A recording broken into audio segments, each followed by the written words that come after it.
Online Business Podcast. I'm your host, Joe Che, and something I'm really excited about is supporting people in a weekly business mastermind where we're learning all those techie AI tools in a non-techie way so we can just grow and be in ease, expand our business, and just have that support of other entrepreneurs. And I'm here with Kirsty Tait, a longtime friend, supporter, and collaborator. And we're here to talk about finding that confidence and that voice inside of us so that not only can we be filled up, but we can start taking that out into the world, into our businesses. Yeah. Welcome, Kirsty. Thank you for having me, Joe. I'm so excited to be here. Yeah. So the question I usually start with is this: we become experts at the things that we need the most for ourselves. Yeah. Why do you need this work for you? I love listening to others and I love learning from others, but sometimes that means that I just absorb the information rather than taking it for myself. And as soon as I started to change that, and instead of being influenced by other people and actually inspired and take that within, my world shifted. So I think that there's so much information out there that sometimes we get confused to our own voice to other people's. So this is why I want to bring it to the world. How do you listen to your own voice? What does that even mean, Kirsty? Good question. It takes practice for definite. It takes practice because there's so many times I've heard people say, "Oh, I should have listened to my intuition," but Yeah. actually you did in the moment because you didn't know any better. So you can't learn the lesson without following the intuition that was available to you at the time. But until you learn how to practice that and trust yourself that you're always being guided, no matter whether you feel like it's right or wrong, when you learn to listen to that and actually know that everything is working for you in your world, in your favor, then you can start to strengthen that skill, and then you can really start to listen to what is right for you and what your truth is. You're mentioning this, that the world is working for you. Is this kind of the idea and the perspective that the universe is conspiring for me? The universe is my sugar daddy, I like to say. Yes, I like that. I've not heard that before. Yes, because once you start to see that the world is speaking to you through everything, through conversations like this, through messages, through music, through that random book page that you open and something really sticks out, or if you're more into a spiritual world like oracle cards, tarot, when you start to really read yourself, read how it's showing up in your body, read the message that's coming to you, you learn how to discern what's true for you, and then you really do see that, yeah, the universe is your sugar daddy and it will give you what you want. And it's not, what I've learned is it's not just giving you what you ask for, it's actually giving you who you are Yes. also. So, and I think a part of being stepping into that, who do I want to be or who am I, is not just what you're striving for, but in the moment it was like, this is who I am. So it's like, if we're listening to that voice inside of like, this is what I'm supposed to do, here's my intuition, I guess it's going to be guiding us. It's a really the inner compass. Yeah, and the I don't want to say problem, but sometimes the way people perceive that is with impatience, Mm. because they believe they're a certain version of themselves necessarily before they've got there. And that doesn't mean that they're not going to get there. It just means that there's a couple more things that need to shift in order for you to do so. So if your manifestations aren't quite working, or something doesn't feel like it's going in your favor, it's remembering that. It's remembering that it is working for you, that Yeah. you are that person. And then when you have the belief of being that person into a knowing, that's where the real shift changes. And it's Mm. that perception changing into a knowing is a completely different game. How do you do that? How do you change your perception into a knowing? I mean, I'm trying to think of a real life example. You just know you're going to breathe. Like, it sounds so stupid and simple, Yeah. but you just know you're going to breathe. And it really needs to be that easy. It needs to be the belief that changes into the knowing is having no attachment to it. It's just happening. It's just there. So again, it takes practice, and it also takes a perception of yourself and your awareness in yourself to learn what that means for you, because it starts with a belief, then it becomes knowing, and again it comes into practice. Like when the universe is being sugar daddy and something's in your favor and it's going well, just remembering it's because you are that person. And the more times that you remember, the more times that belief will change into a no. When you first learned how to ride a bike when you were a kid, you didn't maybe know that you could do it, but you tried anyway, and you tried anyway, and then the stabilizers got taken off, and then you were flying round and probably giving your mum a heart attack because you were going so fast. But it's because the belief shifted into a knowing that you could do it. So part of it is, I still want to try to extract out of that. I like this idea of the knowing of, like, this example of, we just know we're going to keep breathing. Yeah. It's an autonomic system. It happens, our heart beats. So how do we get into that confidence that the things that we truly desire, right, that sole purpose business or those clients that are perfect clients, how do we shift into that knowing when there's so much doubt, where the past experiences have shown that they're not there yet? Yeah. Right. And I think as humans, we tend to base everything on our past experience. Right. Yeah. So any guidance on that? I think you've just said it perfectly. And I think a lot of people don't do this, but it's looking at what we don't want. Because how do you truly know what you want until you've necessarily experienced what you don't want? So those past experiences, maybe clients that didn't pay on time, or clients that just really, those people that sapped your energy. Yeah. Do you want to work with them? No. Or maybe you do still. Maybe it's still in your peripheral just to learn a few more things. But 99% of people don't want clients that aren't going to pay or that are going to sap their energy. Yeah, good. But they still exist, right? So it's about just understanding what you don't want and being really clear and specific with what you do want, and also implementing your boundaries around that, because you get to say no and you get to say yes. And when you have the belief, and then that's where sometimes your boundaries aren't clear, because it's like you know where you're going, but a client's offering you 10% instead of 20% if you're in a sales role, for example, and you need the money, or you want the business, or maybe they're a big client and you want the name. So again, you can look at that. You can look at what does that actually bring in terms of value? Are you prepared to compromise the 10% because maybe the name looks good on the website and they're brilliant in other areas? But it's always going to be on a trial by trial basis and a practice. And this is why it's so important to learn yourself and learn that connection within, so you can see where it works. And then you can bring in clients that pay on time, clients that are amazing energy to work with, on the basis of the people that you know that you don't want, and the person that you no longer want to be. Because if you aren't aware of the person that you no longer want to be, how do you know who you want to be? Do you think, because sometimes it's hard to turn down clients that they're offering you money, and is it come back to that intuition? Because for me, I've sort of learned, I've done business for 30 years, so now I can see from pretty far away if someone's going to be a pain in my rear, and and so on. Don't always know if they're not going to pay or not, but I can also kind of see that also, and I've gotten pretty good at just going, you know what, that's not for me. Right? Is that coming back to the intuition? I think so. And just trusting yourself. And also there's different circumstances for different points in your life as well. And understanding where you're at. If you've got a family and kids, and maybe it's a 3-month contract that's going to pay you, but it's going to take a little bit more energy, but it's going to give you that bit more breathing space at home, maybe it's an option to take it. But it's also being very clear. If it's 3 months, it stays at 3 months. Because quite often we do this and we bend our boundaries, and then we don't stick to where we bent them. For example, 2 years ago, I said that I'd work for a friend for 6 months, and I ended up being there for a year.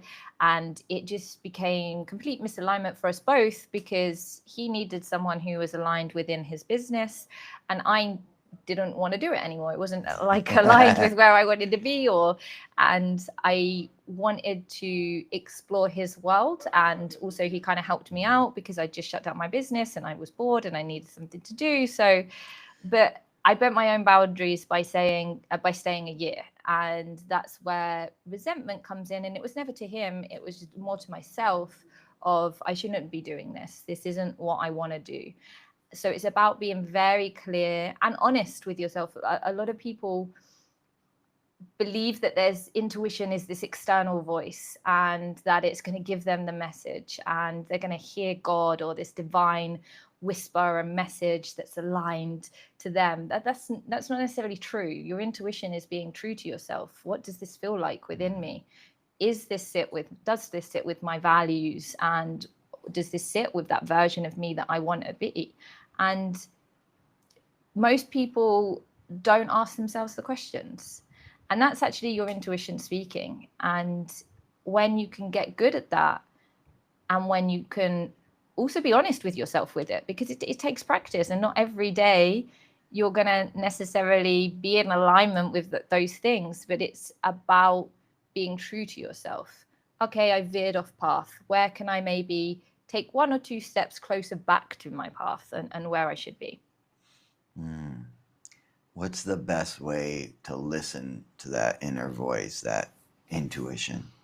I think that's a very hard question to answer, because it's really individual to everyone. And it's about having the trust within yourself that the way you do it is true for you. So the way you read yourself and read your intuition may be completely different to mine. So for me, it's checking in with myself. I work well with questions, and I also work well quite understanding from an external point of view. Like, I might ask your opinion, and it's not because I'm looking for you to tell me, but I'm looking to just have a slightly different perception and reflection of where I'm at in that moment. For me, that works really well. And other people, it's sitting in meditation. Other people, it's journaling. Other people, it's dancing or doing something creative where their channel is more open and more true for you. And my view on that is, what brings you joy and what feels good, not in the head, not in the bank account, what feels good in the heart. Because ultimately, if it feels good in the heart, it feels good in the rest of the body, and then the bank account, the world, your relationships, they will start to really reflect what you're feeling internally. I think for me, listening to that inner voice or that intuition, it does come, and I want to unpack a few of the things that you said, which is, one of them is, I need to go into stillness. My ADHD brain is spinning with all the things that I need to do all the time. I overload myself. I say yes to things, and they're actually very much aligned. They're very aligned. They're all very aligned. Yes. The problem is there's too many of them. So that's one of the things I got to get better. And I actually, someone, a close friend of mine I've worked with for years, I love him. I love working with him. He's one of probably the most brilliant designers I've ever met in my life. And he wanted to do this AI music creation app thing. And I was like, this is so cool. I want to do it. And then we're like, okay, let's start it. And we start doing it. I was like, I don't have the space for this. And I'm just going to disappoint him. I'm going to stress myself out even more. And it was really hard for me to say that no. So for me, one is making sure I have enough space to listen. Yes. 2, I need to literally in the mornings, I need to go into meditation, and I need to just quiet my very, very loud, active brain. It's like a bunch of hamsters running around in there all the time. I understand. With squeaky. No, it's more like a bunch of puppies with squeaky toys, quite frankly. Yeah, it's probably a better analogy. And then the other one that you mentioned is asking people that you respect. But what I want to unpack with that is, it isn't necessarily always their advice that you're going to follow. It's the how you respond to their advice. Yeah. So in other words, it's like when they tell you something, you're just like, you light up and your back straightens, or you're like, yeah, that's your path, not mine, Yeah. right? There's something in there. Sometimes the mirrors of others. It's why I love doing these masterminds with people, because you're surrounded with smart people and they're hitting the same problem from different angles, and you're not doing all the things that they're suggesting, but some of them you're going to be like, oh, Yeah. that's a great idea. I need that, just resonates. And sometimes you get those truth bumps, when you hear it. Exactly. And we are mirrors of each other. And the more that you can go back to that theory of the world's working for you, you can take things from different people. And masterminds are fantastic places to do that. But you can also do it from the lady in the warong down the road. Yeah. Like if there's this woman that I saw the other day, I was on the back of the bike and she was coming out of the temple. And she was just so happy. And I caught her in her happiness, which then made me so happy. Yeah. And then we caught each other and we were both smiling at each other, me and this older Balinese woman. And I was just on the back of the bike. And that one moment made me so happy and really into gratitude of just the simplicity of something. And when you start to read your intuition in everything, you can experience it through a mastermind. You can experience it through a meditation. So for me, my brain is very similar, but the morning just doesn't work. It needs to work. And I cannot meditate in the morning. I have tried and tried for the last 4 years. It doesn't work for me.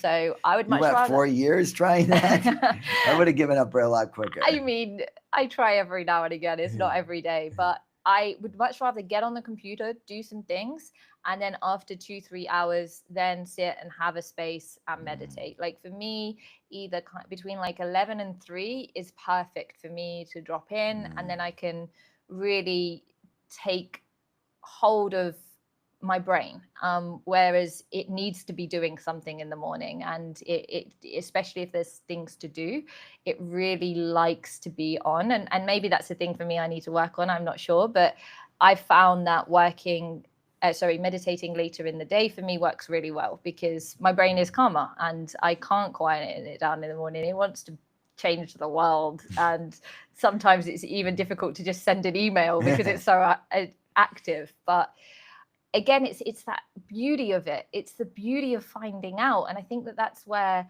on this journey, we stress ourselves out so much sometimes because we don't see the beauty in finding out who we are. We don't see the beauty in having this amazing conversation. And then I'm like, oh yeah, that makes so much sense. And now I can take that within. And you're an amazing example of this because every time I sit down with you, whether it's in like a retreat setting and you're teaching or we're just as friends, I always learn from you.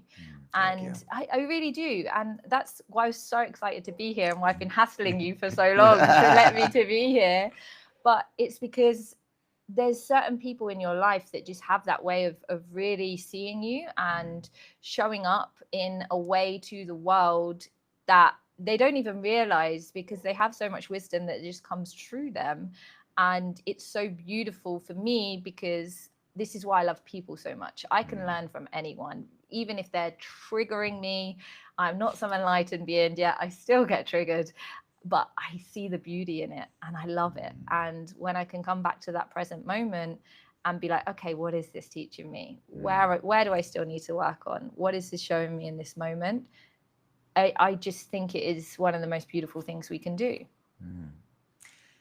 First of all, thank you for the kind words. I appreciate that. And, my goal for the question that I always ask myself in every interaction, or at least I try to, is how do I best serve this person in this moment? Yes. Like, how do I actually be of service? And sometimes it's hard. Sometimes the ego gets in the way and wants to show something or prove something to myself. But that is my goal. Yeah. And so, there's something when you say that you're learning when we get together, there's a topic I want to talk about, which is this balance of giving and serving, and also giving and serving from like a full cup and Yes. like taking and owning that space, and also um, the balance of, yeah, so the giving, the serving, and also the owning the space, right? Yeah. So we were at Kirsty was doing production for this gigantic summit that I was part of. That was amazing. They knocked it out of the park. Probably overdid it, to be honest with you. I don't know if we needed that big of a stage, but I think it was gigantic. And, you know, and you were scheduled to speak. You had scheduled yourself to speak, Yeah. but you scheduled yourself to speak in this like humble position, and things were going over time as they do, and it was right after Michael Beckwith, which is a very big name Of speaker, course. and then you're you're you didn't do your speech, and then the other day, so we were scheduled to do this, and this other guy really wanted to do a podcast with me, and he's Yeah. messaging me, and I was just like, but I don't have time. We're about to go into facilitate a retreat, and and then you're like, oh well, maybe you could just take my spot. And I'm just like, no, Yeah, I really appreciate you calling out me on like, that. so I'm curious, like, and it's so beautiful how you want to put others first and to Yeah. serve. But I think this is a topic that all of us can really dig into, right? Yeah. Which is, how do we, you know, how do we serve and be humble and, and give without taking away what is ours? Yeah. Any ideas on that? So a couple of different things. So firstly, thank you for calling me out on that. As soon as I was saying it, I was like, I shouldn't be saying this, but I was catching myself. Yeah. And then for you to catch me as well, it was that beauty of, okay, I need to stop doing this.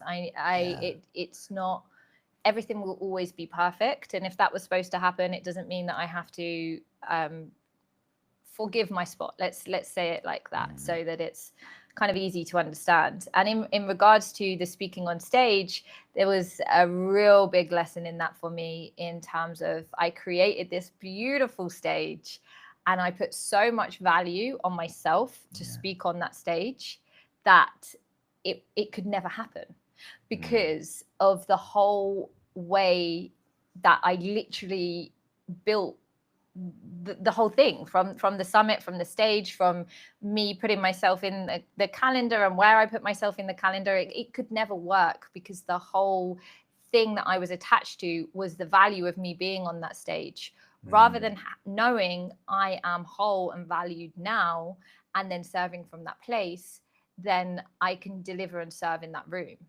And it was the same. I was supposed to do a TEDx straight after the summit, and I chose not to do it, because I looked at it after seeing the stage with the summit, and I was like, okay, why am I doing the TEDx? And then it was like, to have TEDx next to my name. Well, realistically, I can put future TEDx speaker next to my name on LinkedIn and no one's going to care. Like, they're going to see the word TEDx and not even think about it. But I realized that it was to have the name TEDx and not to serve, because the whole idea of TEDx, it's a beautiful concept and there is so much value in it. There's only so much value in it when the people who are on stage are delivering for the audience. Whereas if you're just doing it to be a TEDx speaker, then who are you serving? You're just serving yourself. And don't get me wrong, obviously there is benefits in doing a TEDx, and I'm not saying that, but when you understand the reason that you're doing it, and you understand how you're showing up in that room, that is where you truly serve from overflow, and you can truly serve in that moment. If you're going to TEDx to have TEDx next to your name, you're not going to serve the audience, or you're not going to serve that one person in Africa who happens to hear you on YouTube, who really then shifts their whole life because they've heard your message. So, and I think this is something that we just get so busy and consumed with time, and we want to do all the things, and the things are amazing, but why are you doing them? Do you even know? Like, half of the time we don't. It's interesting, because I've often thought and know that having TEDx is a validation. Having done a TEDx is a validation. And it's a lot of work. You have to prepare for many months. There's a very specific structure for it. I actually looked into buying the license for TEDx for Bali, Amazing. and because it was like, why is anyone doing this here? Um, anyway, and when I think about it, when you're asking that question of like, why would I do a TEDx? Honestly, it's like because I want that validation, Yeah. not even from the speaking. It's just being able to say TEDx speaker. Yeah. They've done an amazing job on their branding that Yeah. there's like a validating factor to it, right? And I think that's really important to look at that, and I think that's beautiful to ask, why are we doing the things? Why do we want to be on the summit stages? Why do we want to be a speaker? Why do we want to do a TEDx? Is Yeah. like, are we truly, it's like, oh wow, this is a great platform. I can get my voice out to many more people. Or sometimes it's like I can just you know, by having TEDx next to my name, people will take me more seriously, Yeah. and therefore I can get my voice out. Is that okay? I mean, it is okay. Yes, of Yeah. course it's okay. But it's about understanding where you're at and Mhm. what is true for you as well. Because if you see it as using it as a validation tool, okay, what is on the other side of that? And there's neither no right or wrong answer. Both are perfect for you in that moment. But it's about understanding why and about understanding, okay, I did do it for the validation. Why do I need the validation? Okay, I did it because it's a really cool thing to do. Like TEDx is cool, let's be honest, like TEDx is cool. But if you're doing it for something cool, that's also okay. But if you're doing it to serve, then it should be to serve. It should be to, because you know your message can inspire one person. That's all that you ever need to think about is how does it benefit one person, if you're in that mode of service. And again, it's coming back in with yourself and where you're at in your journey.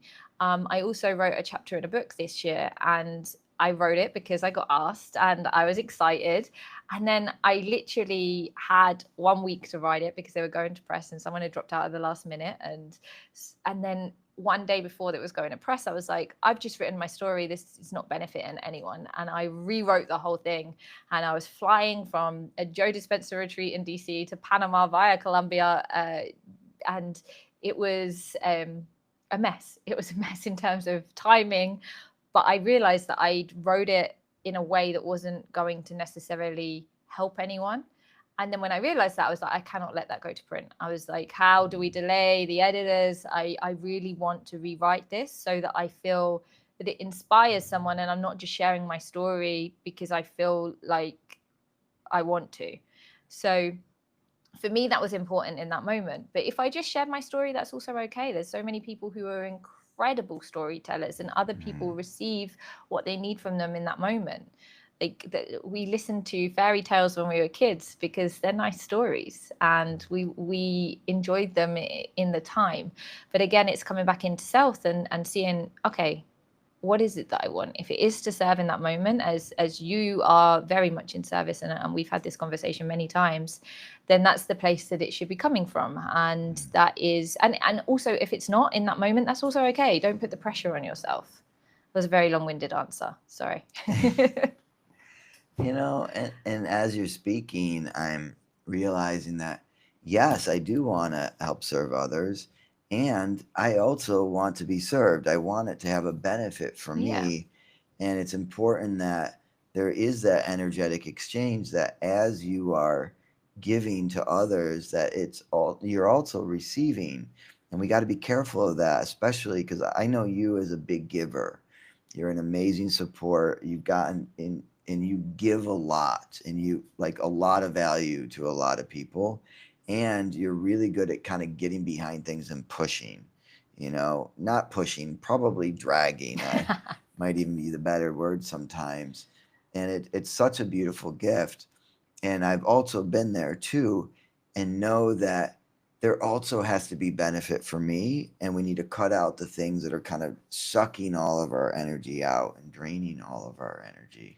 Yeah, and Personally, I've got a lot better at this throughout the last couple of years, because when I am in full service mode, so for instance, the retreat that we're both going to this week, that is my element. Sit and talk to people and see how they feel. I feel great in that. And it does tire me out, and I will need a couple of days after the retreat. Don't get me wrong, but it's something I enjoy so much that I don't feel like I need anything back, because just seeing people blossom in their moment is enough for me. It's enough receivership. And I really feel like that is payment enough for me in that. When it's something different and it's a project, hello baby, hello. We got Milo, the cat, wanted to join the podcast. When it's something else, when it's like a project, then it's about, okay, what's my input, what's my output? Then I need sometimes to be a lot more clearer around my boundaries. But when it's a full-on service mode of people, for me, I love it. Like, there isn't anything that could make it feel more received for me than seeing that light back in someone's face, for seeing that spark in someone's eyes, for seeing that heart open. For me, that is one of the most beautiful things you can ever experience from another human being. So again, it's coming back to where you're at in your life. If you have bills to pay, then being in service for free, okay, it's going to feel good to a certain extent, but if you are struggling to pay your bills, there may be some resentment to giving away your services for free. Whereas if you're a multimillionaire and you're giving away your services for free, then you don't have that, I don't want to say stress, because it's different scenario and different environment, but you don't have that survival mode turned on to even think about the bills or anything, because they're already paid. So it's also understanding that, like, where are you at in your life? How do you allow yourself to show up in the world? How are your boundaries with what you're doing? Where are you at any given moment? And then you can make a decision from it. Yeah, and there's certain people that I feel like I overstep my boundaries with, or I allow my boundaries to be overstepped often, you know, and it's a constant, I think it's important to be aligning ourselves with people that energetic flow does feel like it's there. You're like, wow, I just gave a lot to you, and wow, you just gave so much to me. And that can feel really good. So Kirsty, as we're getting to the end, what are the things, who are the people that you really want to serve most? Like, how would you describe them? So the first answer that comes to me is rapists and murderers. And that's probably a very intense answer, and one that you or your audience or little Milo here is not ready for. But I really have this desire to work in prisons. And if any of your audience can help me get there, I'd love to connect with them. But for me, I like the idea of serving different people. And I believe that this was shown to me in a meditation. It's like, can you love everyone? Can you actually show up in service to everyone that you want? And everyone in the world deserves the same amount of equal love. So for me, if you can go into an environment like that with no preconception, no attachment, and really serve, and with no desire beyond going in to hopefully help someone come back into wholeness in themselves, that for me, I believe, is something that is very transformational, where we can really help on both sides of the polarity. And it's not just about people who we may see as victims of certain scenarios. It's about how we can really show love to those that need it most. I want to just ask you the question again and just have you give not the whole answer, but the beginning, because the cat jumped up, and I think that might be something that you want to use in the future. Okay. Kirsty, who is the ideal person or demographic that you want to serve the most? So for me, it's not going to be something you're going to expect or your audience. It's going to be I've lost my train of thought now. Start with the question and the answer. Like the person I want to serve the most. The person I want to serve the most in this current phase of life is rapists and murderers. I really want to work in prisons. Yeah, not an answer that you would probably expect or your audience by the way, would that's the expect. first time I've ever heard that. Yeah, and it's something that's really come up for me strongly in the last year. The first time in the retreat last year was, okay, this is how I alchemize certain things that have happened to me. And since then, it's been a current theme. And even since a kid, I wanted to actually be a prison officer, and I wanted to go in and teach in prison. So it's been a long, yeah, it's been a long running thing. But for me, there is a lot of forgotten people in the world, and everyone deserves the same amount of love, no matter what's happened in the past.